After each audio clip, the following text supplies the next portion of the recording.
क्या कहेंगे? नहीं, देखिए, ये परिवार का मामला है। परिवार के लोग जवाब देंगे और ये पार्टी का शीर्ष नेतृत्व इसको देखेगा पूरे मामले को। अभी तो चुनाव परिणाम आए हैं, इसके बाद से स्वाभाविक है, लेकिन इस तरह के परिणाम क्यों आए, क्या कारण रहे, इसकी समीक्षा होगी। किन कारणों से ये हुआ, इसके बाद ही इस पर कोई प्रतिक्रिया होगी।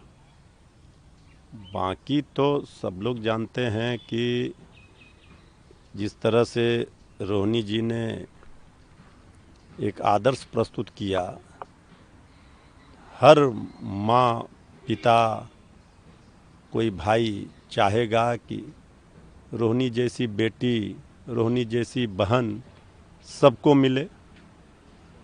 ये तो किसी भी घर के लिए सौभाग्य की बात है। बाकी तो पारिवारिक मामला है, परिवार के लोग इस पूरे मामले को देखेंगे, पार्टी का शीर्ष नेतृत्व इस सब पर जवाब देगा। अभी चूँकि इस तरह से चुनाव परिणाम आने से अभी 48 घंटे भी नहीं हुए, सारे चीज़ों पर नेतृत्व की नज़र है और जब भी समीक्षा होगी तो कारणों का पता किया जाएगा, करना भी चाहिए कि आखिर कहाँ चूक हुई, नहीं तो कहाँ गलती हुई। अब यही है ना कि अगर अपने बेटी अपने पिता को किडनी देती है, उसके बदले में उनके साथ क्या होता, घर परिवार से हुआ, तो इस पर ना ये नहीं, होना देखिए, चाहिए। ये तो हमने कहा ना कि ये तो चूंकि परिवार का मामला है, पार्टी नेतृत्व सारी चीज़ों को देखेगा, ये हमारा विषय नहीं है। वो तो सवाल खड़े कर रही है ना संजय यादव नहीं, और रवीश के भाई, तो ऊपर ये कि तो इसलिए हमने कहा कि पार्टी नेतृत्व की नज़र हर चीज़ों पर है। पार्टी नेतृत्व देख रही है, पार्टी नेतृत्व और परिवार, हाँ, राष्ट्रीय अध्यक्ष आदरणीय लालू प्रसाद जी, सारी चीज़ों पर नज़र है।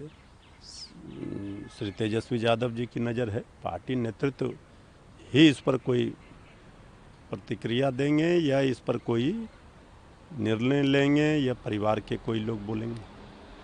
प्रधानमंत्री उन्होंने कहा कि लोकसभा चुनाव के बाद जो भी राज्य चुनाव हुए हैं उन सभी राज्यों में कांग्रेस की हालत खस्ती हुई है। कांग्रेस ने 5-6 राज्यों में जितनी विधायक जीते उससे ज़्यादा विधायक हमारे बिहार में जीते। अरे देखिए, जीत मिली है आदरणीय प्रधानमंत्री जी को,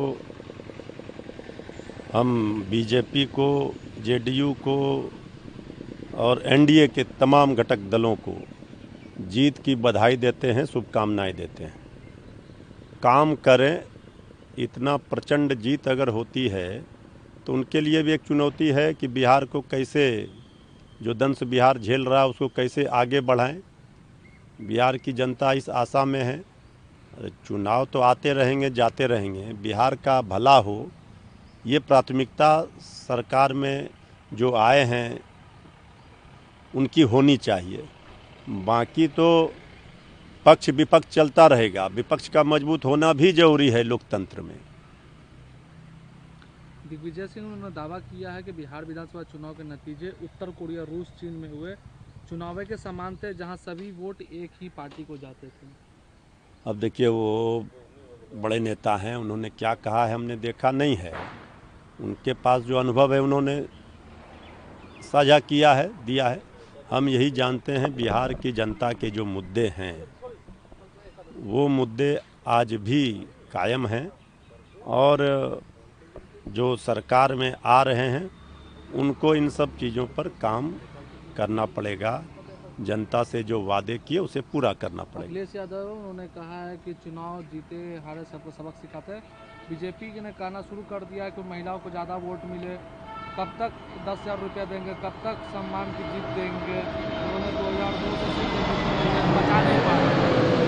नहीं, ये ठीक है, उन्होंने अपनी बात रखी है। जो सवाल सबके जहन में है वो सवाल अखिलेश जी भी उठा रहे हैं, बात तो ठीक ही कर रहे हैं। लेकिन जिस तरीके से बीजेपी है, उन्होंने चुनाव के दौरान है पार्टी गति विरोधी के काम किए, उस पर पूर्व केंद्रीय मंत्री आर.के. सिंह समेत 3 लोगों को ये है तो उनको निलंबित। पार्टी का, बीजेपी का आंतरिक मामला है। कोई भी अगर पार्टी विरोधी गतिविधियों में शामिल होता है तो पार्टी उस पर कार्रवाई करती है। बीजेपी ने भी कार्रवाई की है। शरद पवार उन्होंने कहा है कि एनडीए महिलाओं को 10,000 रुपये दिए, इसके फल परिणाम स्वरूप जीत हुई चुनाव से, लेकिन ठीक पहले 10,000 रुपये देना एक तरह का भ्रष्टाचार है। नहीं तो आदरणीय शरद पवार जी देश के वरिष्ठतम नेताओं में एक हैं और उन्होंने कोई सवाल खड़े किया है, उन्होंने कोई सवाल खड़े किए हैं तो इसका जवाब तो सत्ता में बैठे लोगों को देना चाहिए जिनसे सवाल वो कर रहे हैं। जन स्वराज पार्टी के नेता हैं पवन वर्मा, उन्होंने कहा है कि विश्व बैंक से 14,000 करोड़ रुपए बिहार विधानसभा चुनाव के लिए डाइवर्ट किए गए। देखिए अब तो चुनाव परिणाम आ गए हैं, जितने भी सवाल थे, जो सवाल उठाए जा रहे थे जनता के बीच में सब लोग गए। अब जो भी जनादेश है, चाहे जिन भी कारणों से रहा हो, उस सबका सम्मान हम करते हैं और विपक्ष का मजबूत होना भी लोकतंत्र में ज़रूरी है।